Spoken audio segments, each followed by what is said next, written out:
influenced Toronto in particular for many, many years. Zat Hashem, very, very special young Talmid Chacham. Toronto born, Toronto grown, made in Canada.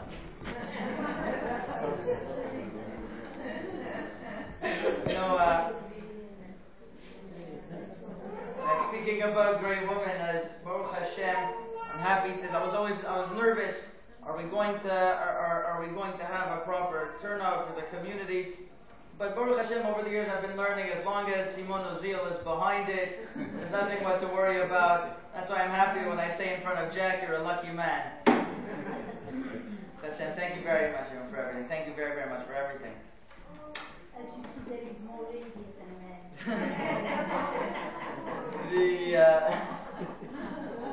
Which is exactly our topic tonight.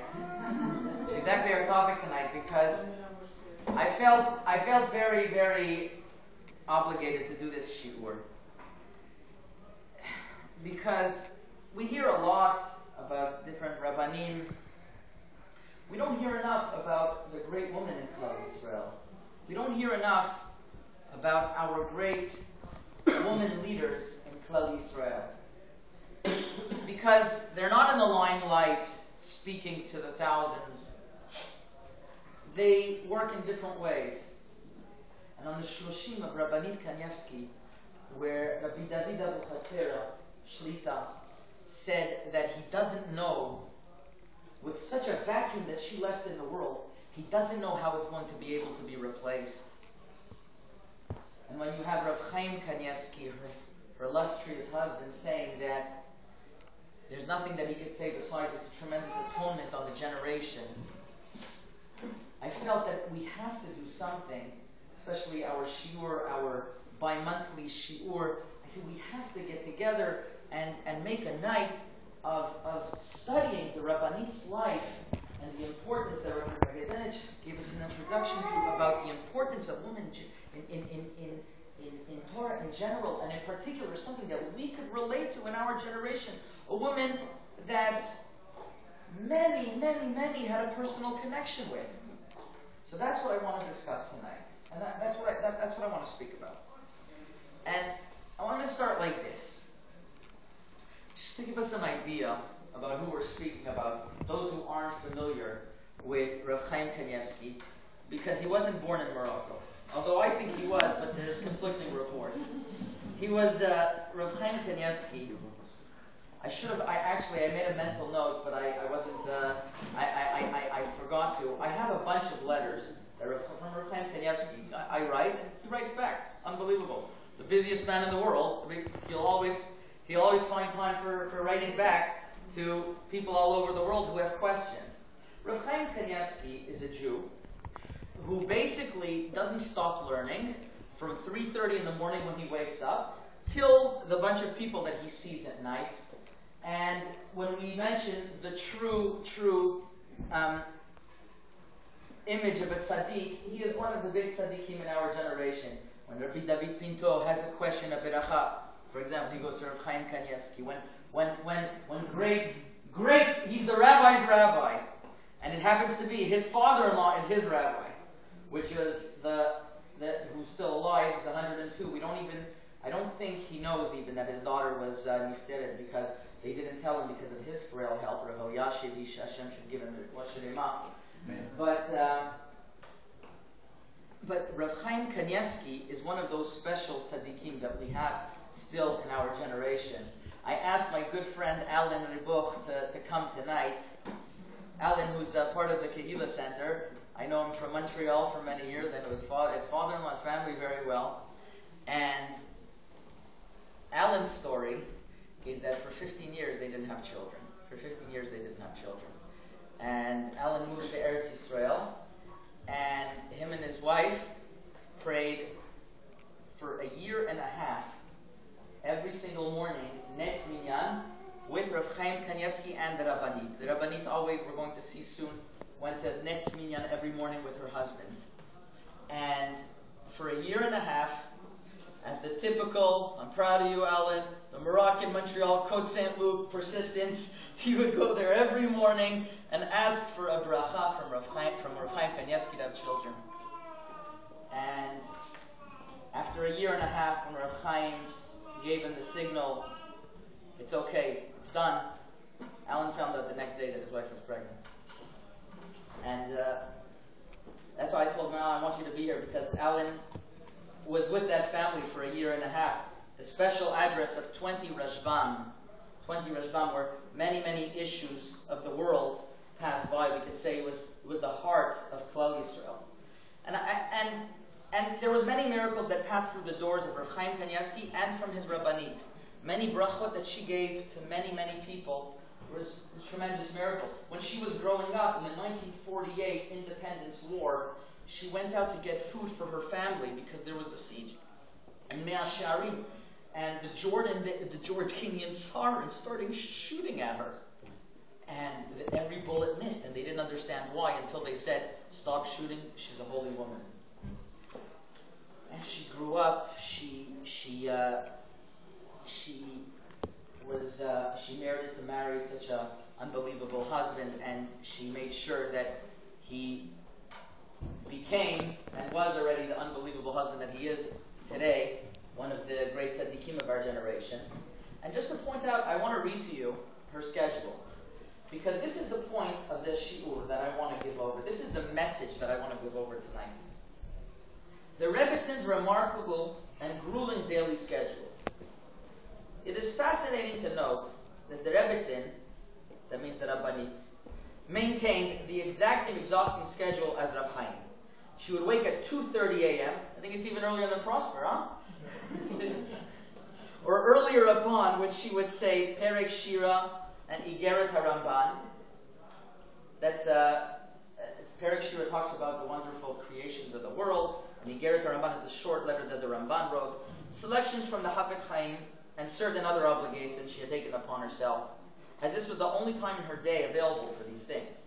Moreover, if there was anything that she had to discuss with her husband, Rav Chaim, this early hour was effective the only time the respective days they could speak patiently and privately.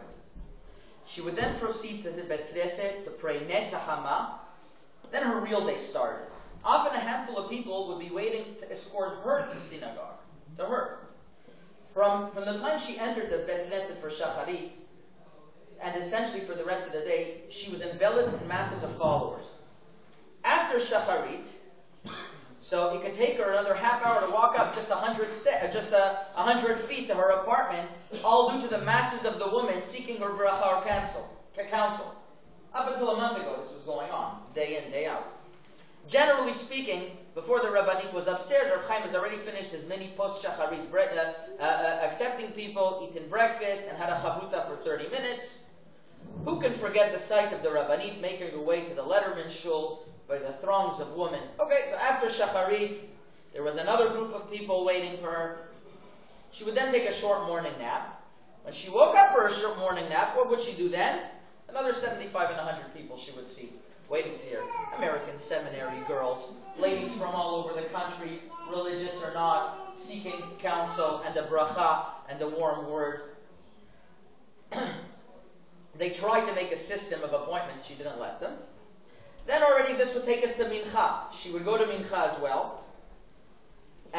Before Mincha, she would speak to the ladies, whoever was there, for a little bit. Once she finally got into the apartment, that was her private time with, she would go with her husband, they would have lunch together for a few minutes. After lunch, she would take another little short nap. She would start again Kabbalat Kahal, which went until late at night.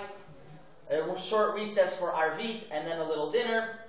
Thursday afternoon, she would have her famous separating of the chalav or dough, which her daughter took over now, Rabbanit Kollel. She's her daughter is now giving the challah over to the woman. This is not a mansion she lives in. To try to explain to you how if everybody has ever been to that apartment, it's much smaller than half of this room. Much smaller. Actually, it's probably this whole place is the whole apartment. One little sifarim room, and they have one little bedroom there, the stairs. I remember after our wedding, we went there to get a bracha. It's not your luxurious mansion you have over here. This was the scene day in, day out, with a smile. I remember her smile, with her simchat hachaim, with her open heart. This was a woman in our generation who gave herself over to hundreds and hundreds of women a day. There was one time she mentioned, for a week she's been thinking of a certain boy who came. The parents came with an issue. They can't get him to the right yeshiva. She had people with lo aleinu cancer and sicknesses and illness and money and debt issues and mortgages and foreclosures that came to her. But also the problems of a little boy who can't get into yeshiva also troubled her tremendously. This is a woman who when they asked the children, did you feel ever neglected, that your mother gave so much attention? They said, our mother always put us first, but she had such a big heart that she had room for everyone else as well, and it didn't affect us whatsoever. That's what she said. And she knew every single one of her great-great-grandchildren's names, which are in the hundreds, of course. She knew all of her. She knew all of her children. She would make sure to send food. Family was always first. She never neglected her priorities. But she had the heart of Am Yisrael pounding in her. She had the heart of Am Yisrael pounding in her. A woman in our generation. But let me tell you what I think the biggest lesson, because now you've heard of a great woman who gave birachot and counsel, and she was a woman who had tremendous, you could say, abilities of biracha, a miracle worker. What does that have to do with me? What does that have to do with me? But this is the exact point. There's one biracha that we do during our day, many times during the day, is after we visit the bathroom, we thank Hashem.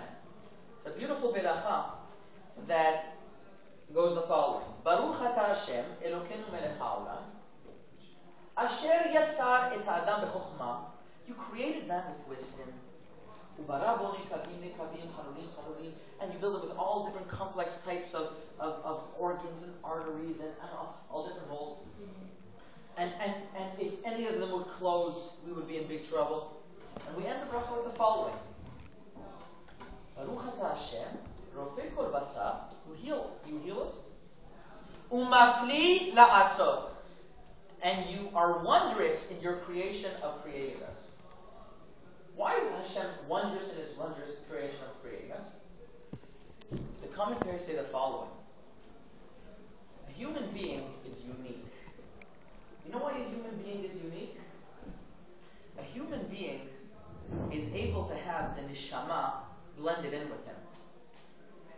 Let me tell you, I just started learning a sefer that I always had on my list to learn for many, many years. I just started learning it now. It's the Sefer HaTanya. It's known to be what the Chabad Hasidim learn, and although I'm not Chabad, it's a gift to Kollel Yisrael. It's a beautiful sefer.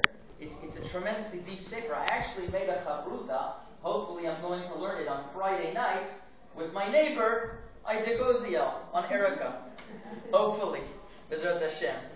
And it's a tremendous sefer that discusses how our neshama works within our body. How do we blend our neshama with our body? That's the wonders of creation, that we have such a lofty neshama, but it's in our body.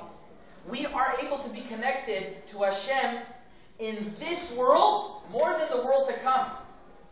The Tanya says. You know why? Because when we're connected to Hashem through learning His Torah, that's connected to Hashem directly. Sometimes we don't feel it as much because our body is in the way. But when we get to Shamayim, we only benefit from the eminence of Hashem, the Ziva Shekhinah it's called. But in this world, we're able to connect on a higher level to Hashem. Just we don't feel it as much. So we have a wonderful creation in us that we can be so lofty, and at the same time, we're together with our bodies. Rabbanit Kanievsky's legacy, what Rabbanit Kanievsky teaches us and taught us, is despite the fact that she was living with a malach Hashem, Reb Chaim Kanievsky, Alan, you could tell? Malach Hashem, Rav Chaim Kanievsky. And despite the fact that she was born into such a family, and that she had all the reasons to keep her nose very up high, and all the reasons to be part of the elite and retract and not really be part of the mundane world, her greatness was her simplicity. Her greatness was being able to relate to every single Jew in a warm fashion, in a warm manner that made you feel, hey, there's a mother that cares for me. And that's the greatness of our women. And that's the greatness of our tzaddikim. That they could be very high up in Shamayim, but at the same time, they have their feet grounded to the realities of life, that they are able to bring that Kedusha and to bring it over here. I'll just give you a couple of stories of her tremendous chesed. There was a woman who came to her every week. She had a horrible stench to her. Nobody could stand around her. She had a horrible, must have been a disease, she had a horrible, horrible stench to her. The Rabbanit would sit with her every single week, and it would be like there was no smell, and she would sleep in their apartment for years. For years she would sleep in their apartment. She had her daughter, who she educated in these paths. There was one lady who was didn't have any children, and she had one requirement: no window opening, no open windows. There happened to be no air conditioner, and this happened to be Bnei Brak. And she requested that somebody sleeps in the apartment with her. Rabbanit Kanievsky herself went that first night, and then subsequently she sent her daughters. And this is how she trained her daughters in Chesed. She had another incident where a lady broke her arm and needed physical help, and the Rabbanit would send one of her daughters every single morning. And actually, that daughter came late to school. So the principal calls on Rabbanit Kanievsky. She's missing her studies. She's coming late. The Rabbanit said, in our house, Chesed, the lesson of Chesed is the biggest education. I take it upon myself, the little school that she misses. These are great people that she educated herself and her children through example on Chesed, Chesed, and Chesed. What's important is helping out another person. And the way she helped out, everyone who came through her doors, just they said the way that she listened attentively to every detail. She didn't have an iPhone to distract her. I don't even know if they had a phone in their house. They didn't have a phone in that. She didn't have distractions. Yet she connected with the most sophisticated people. She was so detached from the world, yet she was so attached to the world. And that gives us that's a lesson for us, especially in our generation, where the art of communication and the depth of relationship has dwindled, partly thanks to Steve Jobs and others, that to a point that we lost that simplicity of just caring, but what's really going on with the other person, not just being polite, and not just saying, well, if I'm not going to act nicely, what are they going to think of me? She really, really, really cared. I mean, I was in the Bet Midrash the other day, and one of the people who frequents the Bet Midrash is Danny Vienna. Danny Vienna, he tells me, yes, when I brought my son over to get a bracha from Rav Chaim Kanievsky for bar mitzvah, the Rabbanit saw us. She said, what? He's going to be a bar mitzvah? She took out not one, but a whole set of the Sfarim. That's how they made their living, by the way. They sold the Sfarim of their Sfarim and the Sfarim of her father-in-law, the Steipler Gaon, and they had a whole. And she gave it to him. He was like, I'll pay for it. You don't want to let me give him a present? She had hundreds of visitors, a little bar mitzvah boy from America coming to get a bracha. Not only did she give the sefer, and this is not only one person, I've heard this from many people. She sat down, and she took 5 minutes. She wrote him something. Lichvod the Bachura Bar Mitzvah Asiman Tov. She could have given. I wouldn't have given my whole set of sefer. I would have given one sefer. She wrote a whole Hagdasha. She wrote a whole Hagdasha. This is, by the way, how they made their living. That she would sell. This was her parnasah. She would sell eggs. And Reb Chaim Kanievsky, on a leap year, on a Jewish leap year, he had more time because he has a schedule. His schedule is that every year he finishes Kol Torah Kula. You know that? That means Torah, Nivim, Ketuvim, Zohar, Gemara Bavli, Gemara Yerushalmi, Midrashim. Everything he finishes every year. He makes a siyum erev Pesach. It's a big sigula to get some of the wine erev Pesach. You ever got there? You ever around erev Pesach or not? No, you didn't get out. She gives out wine erev Pesach, and the Rabbanit used to give wine out of every little siyum, every little completion. Siyum is that when we complete a tractate, we make a siyum. They would give the wine. It's a big sigula also to get that wine. And every single year, Reb Chaim has that schedule. So you can't. He doesn't really have any extra time, but he has to make a living. So, like we all do, what does he do to make a living? On an extra leap year, he writes a book. He has time to write a book. He writes it and he sells it. That's how he makes money. Right? It's like the simplicity and the greatness is unbelievable. It's inspiring, and this is why I'm actually very, very thankful that Simon helped us put this shiur together to be able to appreciate not only our great chachamim, but also our great women figures in the generation and what we could learn from them. Bezrat Hashem, her neshama should have a great aliyah, and she should protect us for many gezerot because we're in hard times. We're in difficult times. You know, that the clock is ticking. Iran is moving. We have. Last week was horrible. I don't know if anybody followed the news, but it was horrible. We had children died in funny ways. Young teenage boys coming back from yeshiva died in a crash. Netanyahu says that Iran is 6 months away from nuclear warheads, and they're saying that the final confrontation is here. We don't know if America is going to be with us or not. Nobody knows what's going on, and the clock is ticking. We have ones. On one hand, we see that many of our precious shields are not with us anymore. Another great chacham that on the other side of town they are making a big eulogy for is Rav Natan Tzvi Finkel. Rav Natan Tzvi Finkel was died suddenly at the age of 68 years old. He was a Jew who, at 30 years old, took the helm of the yeshiva of the Mir, had a couple of hundred students, and he grew it to over 6,000. But you know how he grew it to over 6,000? At around 30 years old, he was afflicted with Parkinson's. And he refused to take medication because then it would hamper his memory.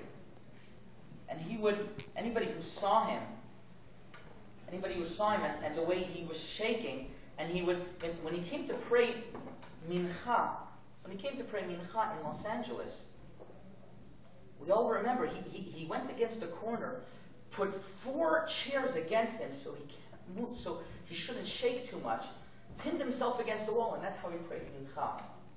And this Jew, Rav Natan Tzvi Finkel, got up every morning to work, and he worked, and he carried a budget on his shoulders, and he didn't give up, and he didn't let up, and he plugged away, and he plugged away, and he plugged away. And maybe it's because of the $10 million debt that his yeshiva is in, that he wasn't able to take it anymore. We don't know. But what we do leave is a legacy of thousands of students that he left behind, and the secret of his success was his mesirut nefesh. And he's not around anymore. And there's other gedulim that are not around anymore. So on one hand, our shields are not with us. On the other hand, maybe they're going to ask, we asked Rabbanit Kanievsky that in the zechut that we did this year, she prays for us, she asks Hashem rachamim. We asked Rabbanit Tzvi Finkel, he prays for us, and he asks for us rachamim. And the way that we do it is that we add on ourselves good deeds, and we emulate her ways. We emulate Reb Natan Tzvi's ways of Mesirut Nefesh. With that, Be'ezrat Hashem, we should be Zochit to Geulah Shlema B'Amen. Amen.